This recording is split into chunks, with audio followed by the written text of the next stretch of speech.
last week or so of the transfer window.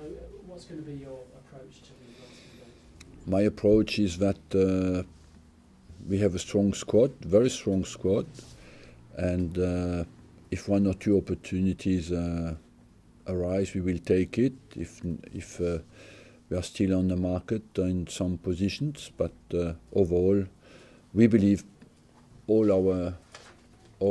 with my staff, we believe that we have a very strong squad. The young ones, but as well a good mixture because we have some experienced players like in midfield, like Arteta, like Cazorla, like Rosicky, and some very young, promising players like Chamberlain, Ramsey, Coughlin, you know, and one or two in between, age-wise, like Diaby, who is coming back.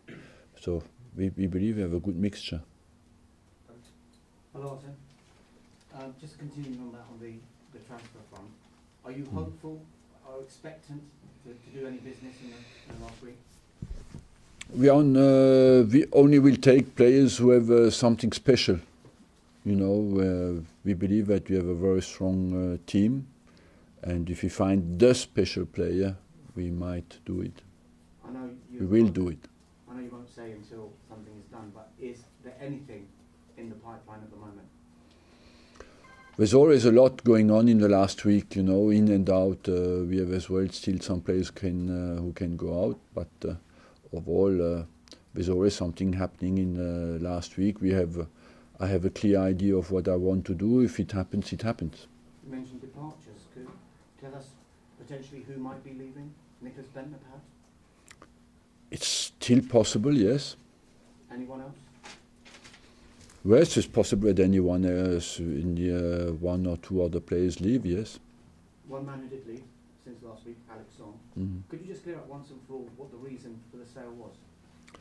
The reason is that we had the opportunity first to sell him, that he wanted to go, and that we had the players in place who can replace him. There was talk of an unprofessional attitude on his part. Is there any truth in that? No. There's no. Look, I think I've taken Song. Nobody knew him.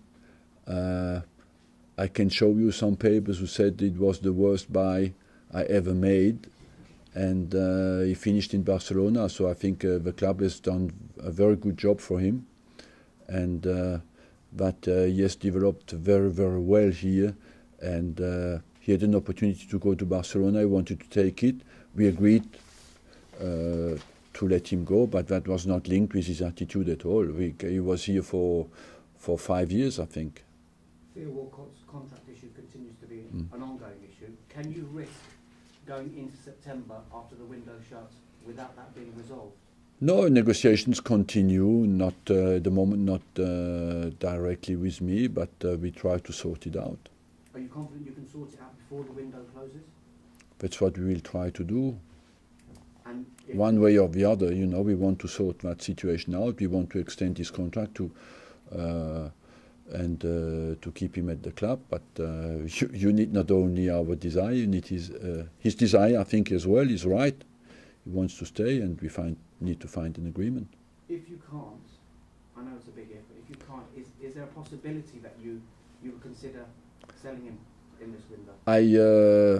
I could spend my conferences with the if, you know, but let's leave in the real world at the moment. Both parties are around the table.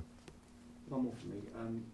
What have you said to Andrey Santos, and will he be in the squad for the weekend? He has a good chance to be in the squad for the weekend. What I spoke to Santos to try to get an explanation from what happened to him. It was not exactly the same story that was in the papers, but he apologized. You know, he was speed over excess, over the limit, speed-wise, but he didn't try to escape to the police.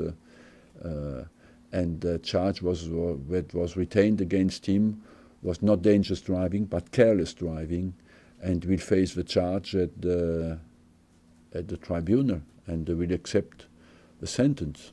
Have you told him and remind him about his responsibilities? Of course. But you have to respect the speed limit, and like you always all do, nobody of you ever drove 1 mile quicker than it was allowed. I'm sure, absolutely sure about that. And so he has done it, so he will be punished.